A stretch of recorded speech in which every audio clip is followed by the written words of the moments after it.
Alright, in this video, we're going to talk about how to organize discrete data in tables. So let's take a look at the example of constructing frequency and relative frequency distribution from discrete data. So based on the definition we went over before, we know that the frequency, and if we want to build up a frequency or relative frequency distribution, we want to list the categories. We want to list each category in the first column, and then we want to find out the frequency or relative frequency of each category separately. That's pretty much the philosophy behind this kind of question. Now let's take a look at this example. The following data represent the number of available cars in a household based on a random sample of 50 households. Construct a frequency and relative frequency distribution. Actually, there is a little notation I would like to mention, which is this number here. So the number of individuals in a sample is called the sample size, and it's denoted by little n. So in this case, the sample size n is equal to 50. So we're gonna see this notation a lot in the future. Now, based on the definition of frequency distribution and the raw data given here, we know that if we want to build up this frequency distribution, first of all, we want to list all of the categories. Of course, the different categories in this case are the number of cars. So we get a 0, 1, 2, 0, 1, 2, 3, and a 4, 5, I guess. So which means we get 6 different numbers in total, right? And then we want to find out the frequency of each number to build up the frequency distribution. So let's take a look at the answer over here. Once again, we don't need this column in the homework or the test. You don't need that to get the full credits. So basically, if you want to build up frequency distribution, you just need to show this column, the number of cars, and list all of the different numbers here, and then this column to count the frequency of each number. So let's go back to the raw data and count it. I wouldn't count all of those 6 numbers over here. Let's just take a look at the frequency of 0. Let me clean these things.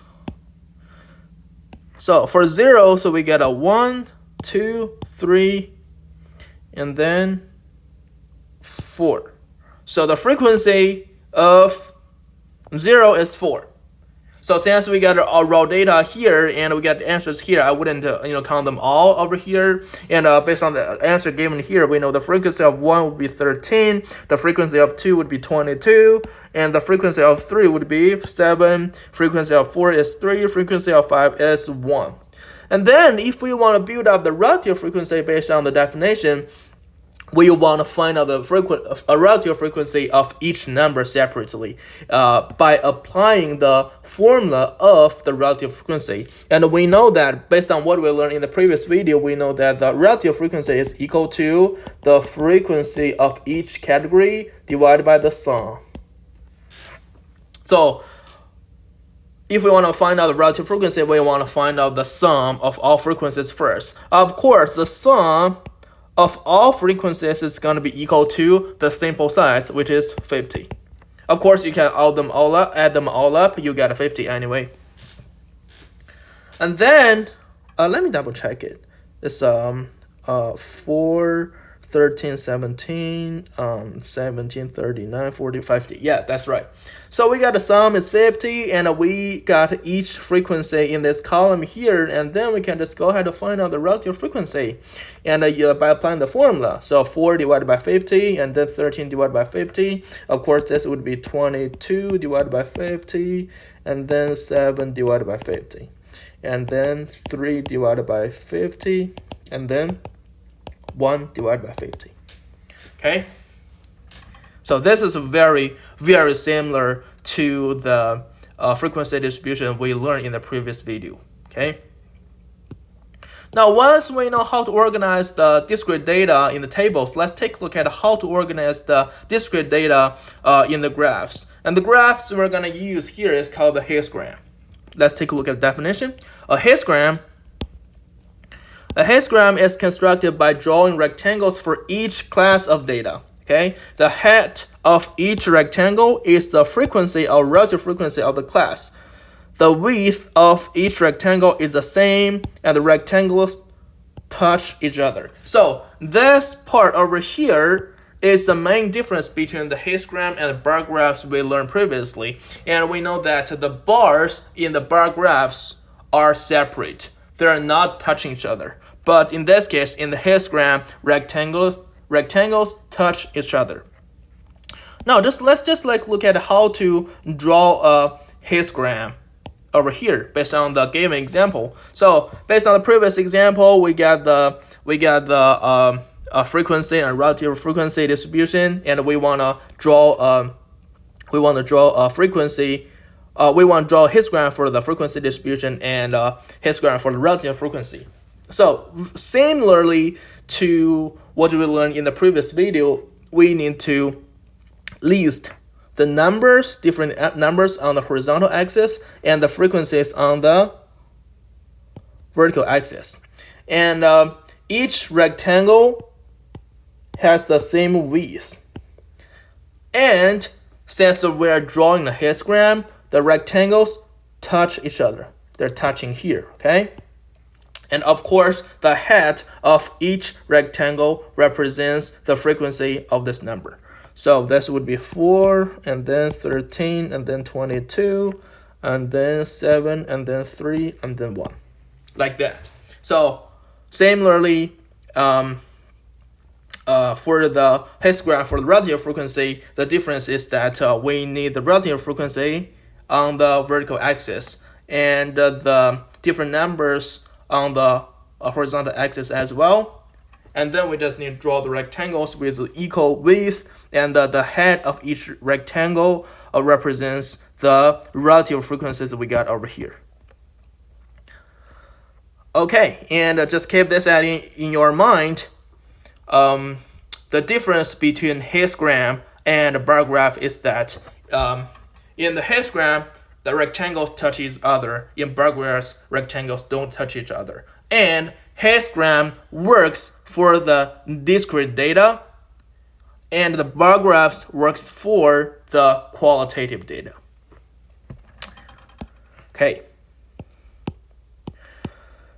Now, based on the given example, based on the example we just went over, we have only 50 numbers in this case. But what if we have 500 different numbers? We have 5,000 numbers, or we have 50,000 numbers, or what if we are dealing with continuous data?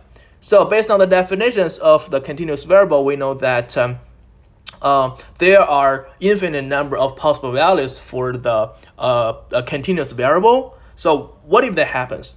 Once that happens, there's no way that we can count every possible value, right? Because that's too much work to do. What we're gonna do? This brings us to the definition of classes. The classes are categories into which data are grouped. When a data set consists of a large number of different discrete data values, or when a data set consists of a continuous data, we must create classes by using intervals of numbers. Let's take a look at the example down here. So the following data represents the number of persons aged 25 through 64 who are currently work disabled. Okay, so based on the table we get here, the age between 25 through 34, and the number is 21, 32, and so forth. So we get 4 different groups over here. So there are three new definitions, notations to introduce. One is called the lower class limit. The lower class limit of a class is the smallest value within the class. So based on the definition, of course, the lower class limits in this case would be 25, 35, 45, 55, because 25 is the smallest number in the first group, 35 the smallest number in the second group, 45 the smallest number in the third group, and 55 is the smallest number in the last group. And then upper class limit of a class is the largest value within the class. So of course in this case, the upper class limit of the first class will be 34, and the upper class limit of the second class will be 44, and the upper class limit of the third class will be 54, and the upper class limit of the last class will be 64. Okay, and of course what given here is the lower class limit of first class is 25, and the lower class limit of the second class is 35, and the upper class limit of the first class is 34. That's just as what we just mentioned. I think those two notations are pretty straightforward. Let's take a look at the class width over here. Okay, the class width is the difference between consecutive lower class limits. The class width of the data given above is 35 to 25. That's 35 minus 25, which is 10. I'm sorry about that. So why? Of course we can use 45 minus 35 or 55 minus 45, but we got 10 anyway. But why is 35 minus 25 but not 34 minus 25? Let's think about this. So the age, there is a gap between age 34 and 35. It could be 34.1 or 34.9 and so forth, right? But in our daily life, so I always say that, okay, I'm 34 years old, even though I'm 34.5 years old or I'm 34.9 years old. We don't say that, okay, I'm 34.5 years old or I'm 34.9 years old. So I'm always say that, okay, I'm 34 years old, okay? And that's why we use 35 minus 25 to get the class width, because the ages from 34.1 like 34.99 are all contained in this group. That's why. Now, once we know the definition of lower class limit, upper class limit, and class width, let's take a look at how to construct frequency distribution for the continuous data, or a large group of data. Before talking about the examples, let's take a look at the guidelines for determining the lower class limit of the first class and the class width. So first of all, let's take a look at how to choose the lower class limit of the first class. Choose the smallest observation in the data set or a convenient number slightly lower than the smallest observation in the data set. So this is kind of subjective. It's completely up to you. You can choose the smallest observation or a convenient number slightly lower than the smallest observation as the lower class limit of the first class. And then let's take a look at how to determine the class width. So decide on the number of classes. Generally, there should be between 5 to 20 classes. So when you are trying to determine the number of classes, it could be any number between 5 to 20. It's really up to you, and it's really up to the kind of data you have. Okay. So once you determine the number of classes, we can go ahead to calculate the class width. And the class width is equal to the largest data value minus the smallest data value divided by the number of classes. Okay, because we can get this from the data, and we already determined this number already. So by applying this formula, we can find out the class width. So once we get decimal, we want to round this value up to a convenient number. Round it up. Okay, so once we know the guidelines of finding the lower class limit of first class and class width, let's take a look at the example over here. Okay.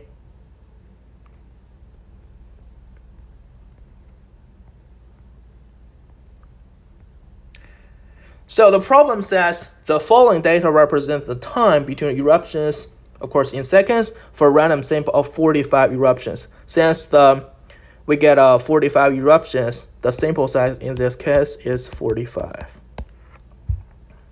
At the old phase geyser in Wyoming, construct a frequency and relative frequency distribution of the data. So we get 45 numbers over here, and it's given that the smallest value is 672, and the largest data value is 738.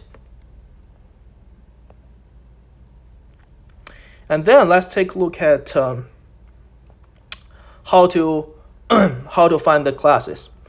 So in this case, the smallest data value is 672, and the largest data value is 738. We'll create the classes so that the lower class limit of the first class is 670, and the class width is 10. So as what we just mentioned, that we can choose the smallest observation or a convenient number slightly lower than the smallest observation. Of course, in this case, we use the second choice because 670 is kind of more convenient than 672. Okay. Now, once we got that, and we want the class width is 10, so we know that the class width is equal to the difference between the consecutive lower class limits. So which means if the lower class limit of the first class is 670, and then the lower class limit of second class would be 680, and the third would be 670 and 700, 710, 720, and 730. And of course, the upper class limit of the first class would be 679, 689, 699, 709. 709, 719, 729, and 713, and so forth. So once we got the different classes, we got a 1, 2, 3, 4, 5, 6, 7. Once we got those seven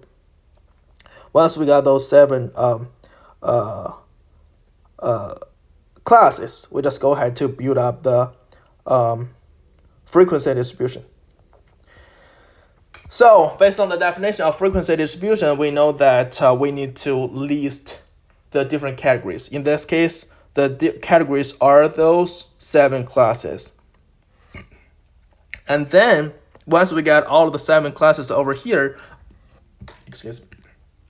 we want to find out the frequency of each class over here. So basically, what we need to do is just go ahead and count the frequency of each class and see how many numbers are following this interval, or how many numbers are following each interval down here.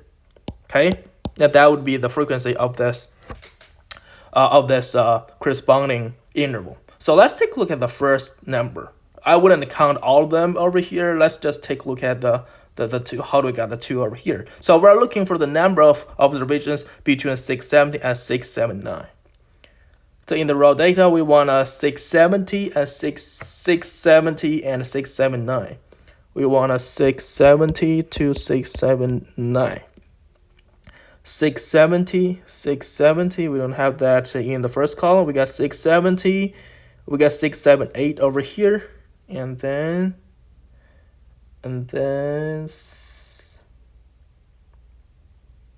we have a 672 over here. So the frequency of this interval, the frequency would be 2. And that's how we get the 2 over here. So you just need to go ahead and do the same thing to count the frequency of each interval over here. And then you will get the frequencies over here. And if you want to find out the relative frequency, first of all, we know that the relative frequency is equal to the frequency divided by the sum. And we know that the sample size is 45, so the sum would be 45. And then that would be 2 divided by 45, and this would be equal to 7 over 45, and this is a 9 over 45, this is 9 over 45, and this would be 11 over 45, and this would be 7 over 45. And that's how we find the relative frequency. That's quite similar to what we went over before. And we have done this part already. Okay, I wish that this makes sense to you. So actually, what we learned in this video and the previous video are very similar. So what we need to do is go ahead to list the different categories and find out the frequency of each category, or the relative frequency of each category. All right, that's pretty much all about this video.